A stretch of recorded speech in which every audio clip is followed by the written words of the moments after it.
Shadow work is the path of a heart warrior. For the last 3 years, I've been into spirituality, studying psychology, but to be honest, I rarely really look deep inside of my own psyche, and therefore I think it's really time to get in touch with the parts inside of myself that I do not really want to face, and this is what Carl Jung used to call the shadow. But what is actually shadow work? Shadow work is the idea that we've got different parts inside of ourselves, and the parts that we tend to repress are those ones that might become part of a shadow. And Jung said that we rarely see other people as they truly are, but merely certain aspects of ourselves that fall over them, so associations and projections. And why should you do it? As I've already said, keeping this shadow hidden is a form of repression, and this means that you actually aren't really dealing with the issue. And in short, I would say that we simply live an inauthentic life, and this can have consequences such as self-soothing with drugs, talking negatively about ourselves, or experiencing mental health issues or stress without really consciously knowing where they stem from.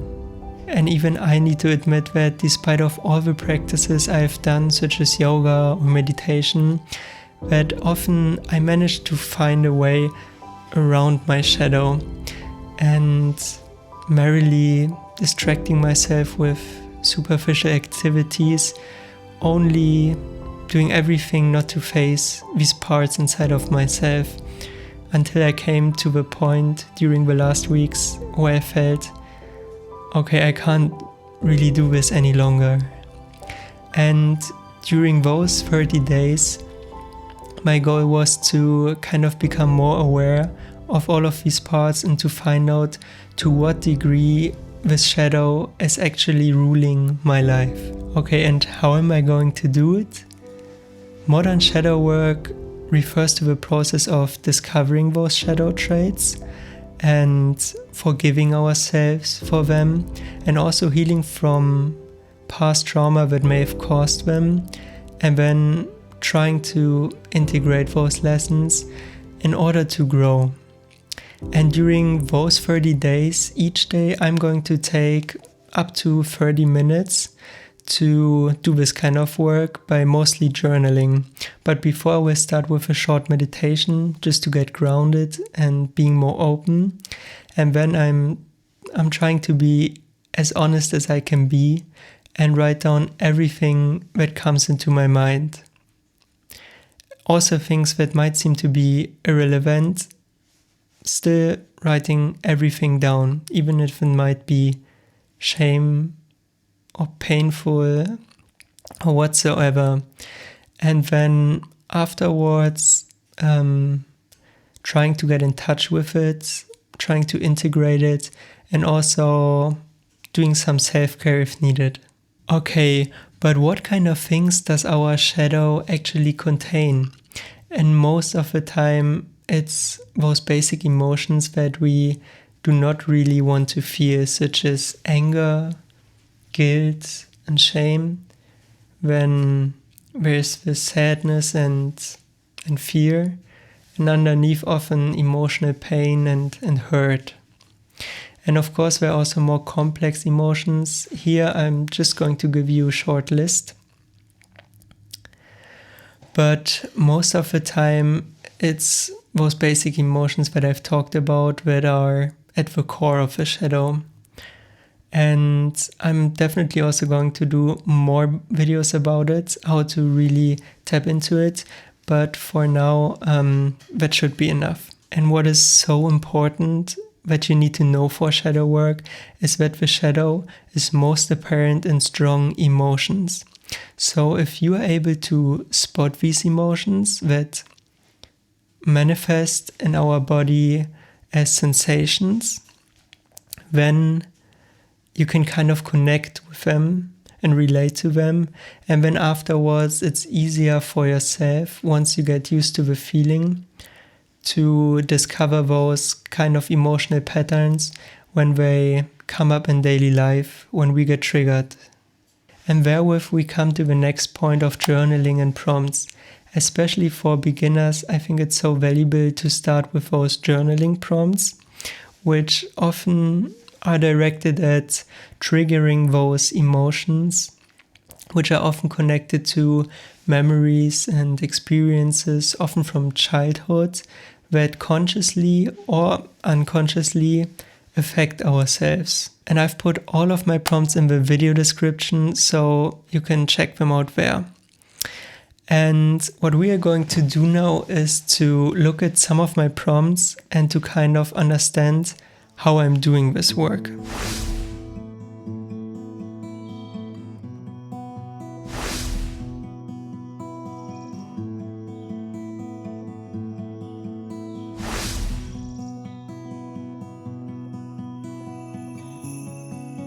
Okay, once you're done with your meditation and you feel more grounded, you take your book, a journaling book, and just read out the prompt that you chose to do today. And I want you to read it out loud. So let's do this. In my case, we've got: what trauma triggers are common in my everyday life? How do I deal with them, and where do I think do they come from? Okay.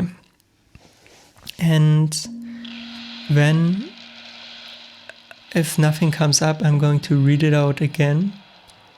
And then just notice what comes up, what kind of emotions, what I can feel in my body, what kind of thoughts, and then just start writing them down.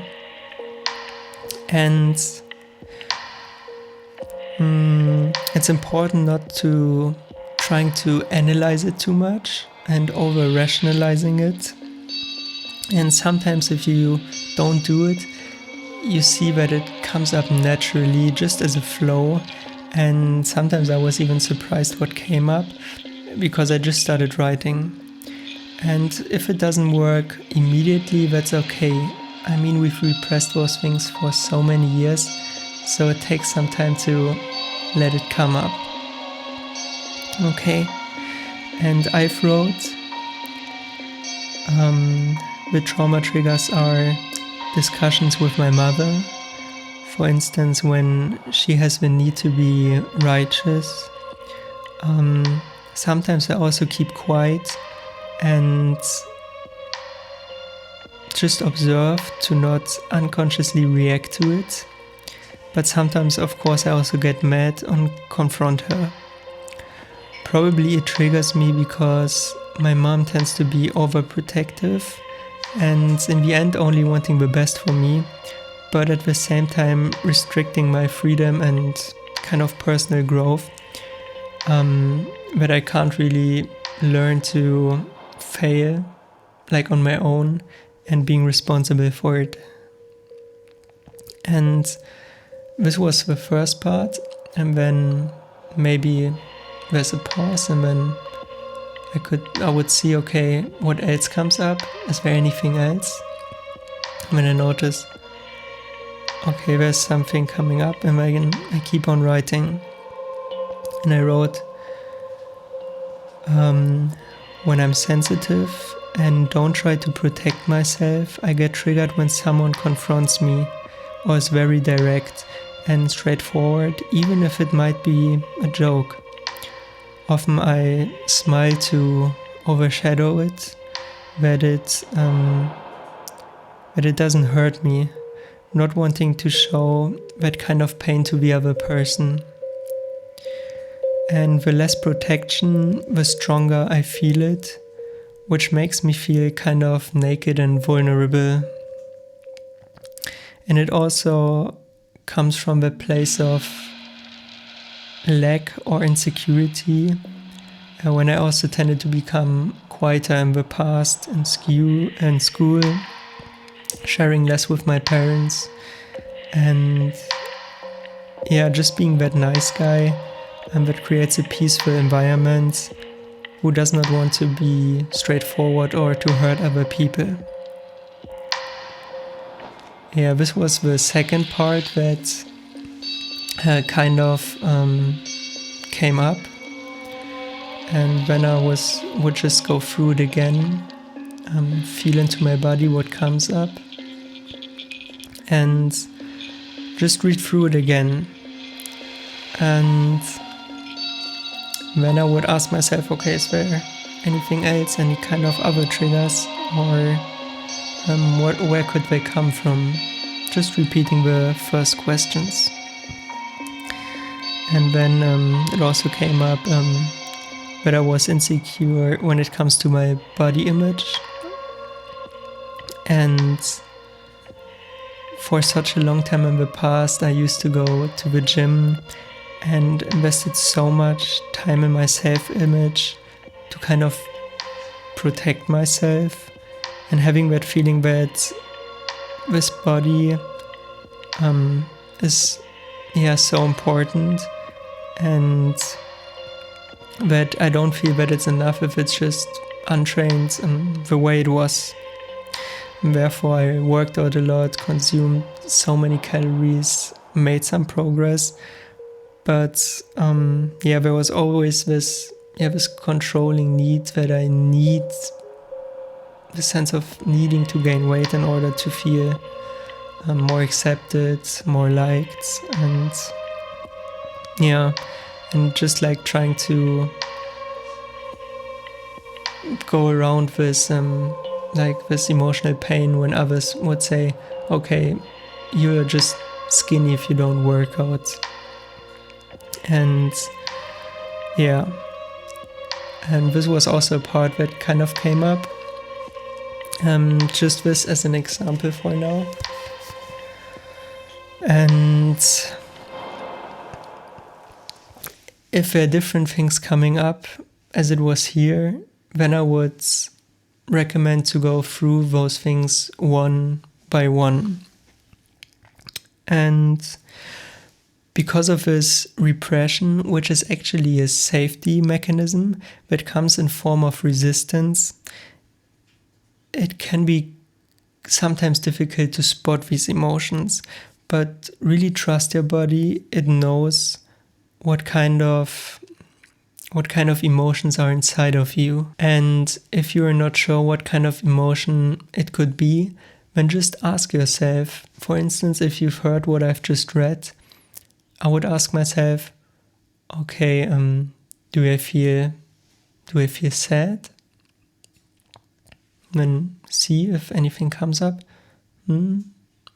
Or or maybe hurt? And then naturally I feel like that's something, like there's some kind of response, some sensations in my belly or upper chest, some contractions often. And then I know, okay, there's something, probably it's hurt. And then also feeling into my body and feeling this resistance, this contraction. And the actual goal is to kind of allow our body to open up to this resistance that is inside of ourselves. And the result would be, if you do it correctly, that the repression will become less, and you will feel this after a session, that you just feel less contracted, the muscles more open, more spacious inside of you.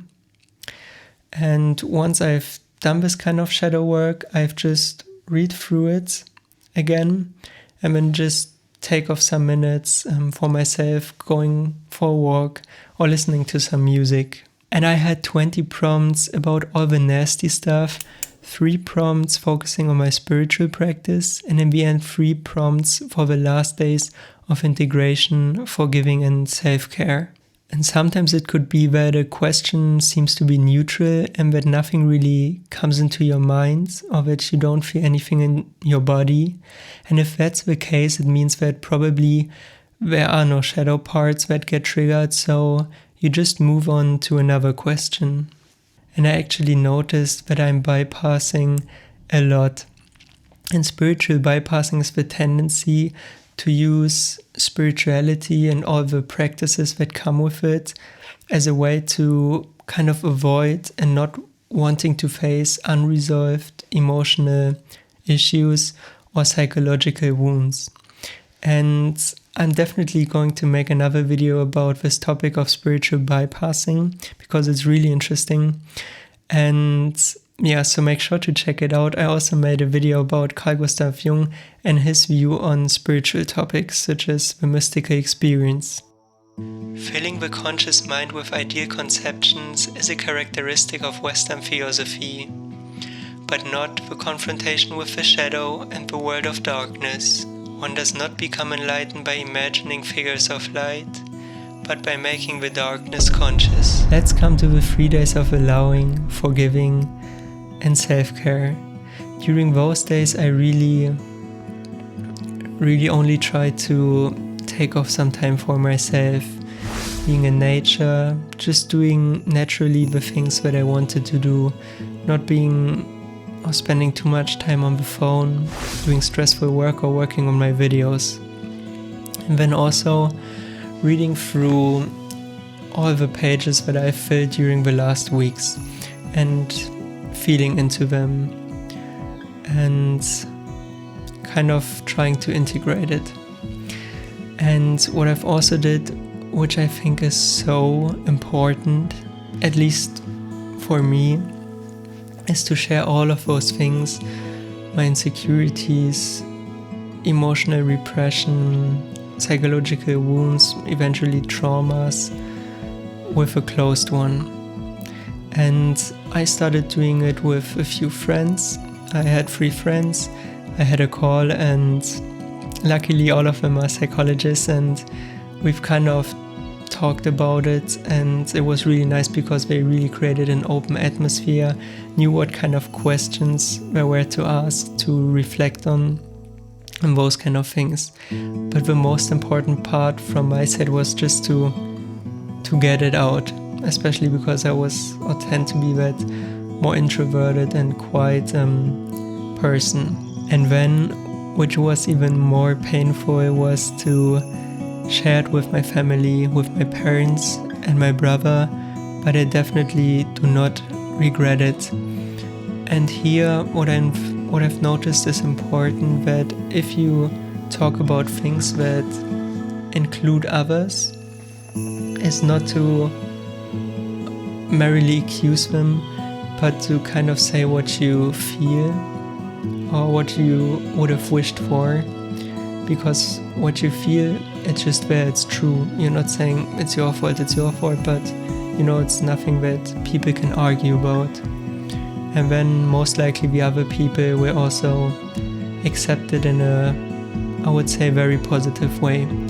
But I can not stress enough to really share it with someone else if that's important in a safe environment. Because if you just keep on writing it into your diary, chances are high that you still keep on repressing and cutting off those emotional parts. Even if you talk about others, it can also happen. But if you're not able to talk about it, most likely it didn't really heal. However, even after sharing it with others, I kind of noticed that my safety mechanisms and the repression was so strong that I couldn't fully allow those emotions, or only crying when I was on my own. That's okay, but it shows me that I kind of rationally understand the topic, but did not really manage to fully integrate it. And therefore, I also decided to book some sessions with a therapist to really take some extra time learning to integrate it, reduce the shame, and to generate this self-acceptance. And that's a topic for itself that I'm definitely going to make some more videos about it, because especially if you're on your own, even I myself, after doing meditation, studying psychology, clinical psychology, it's sometimes tricky to really integrate them on your own. Yes. People will do anything, no matter how absurd, in order to avoid facing their own souls.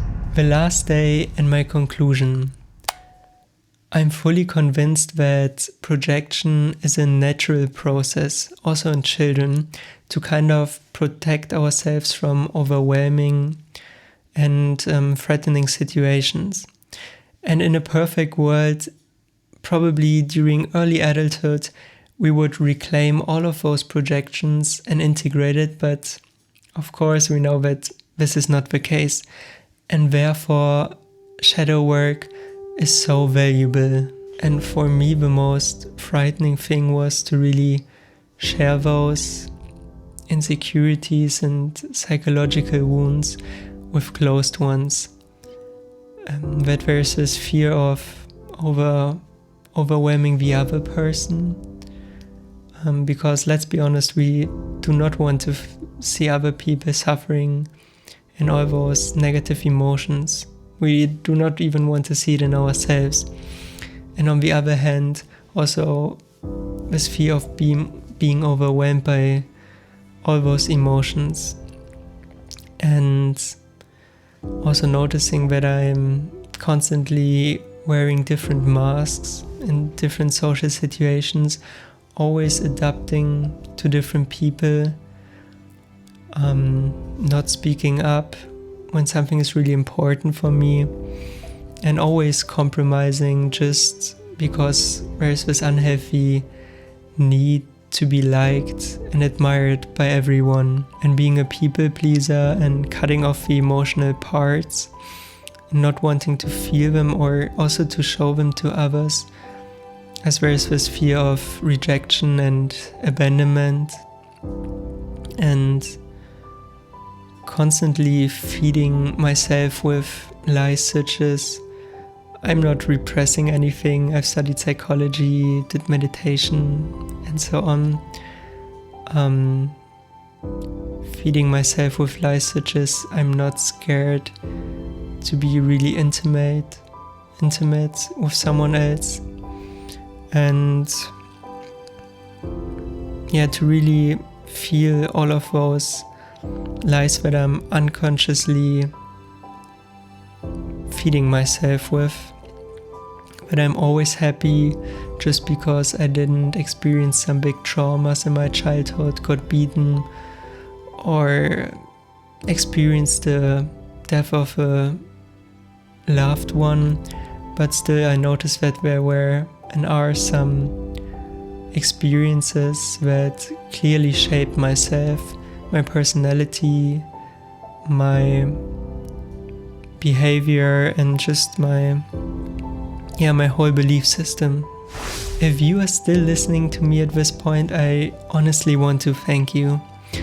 And to end this episode, I think it's important to say that this process of shadow work is not complete, and it always tends to follow us because we always have new emotional experiences that have an effect on ourselves.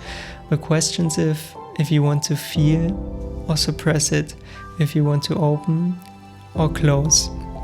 And if you decide to give it a try, then you will see that you get confronted with the parts of yourself that have this face mask, those parts that just feel hopeless or angry, the parts inside of yourself that felt being treated unfairly, rejected, or just deeply hurt or alone. But there is the choice of wanting to open or to close. And one thing is for sure, that we can only heal what we are aware of. My name is Till, and this is Till Talk.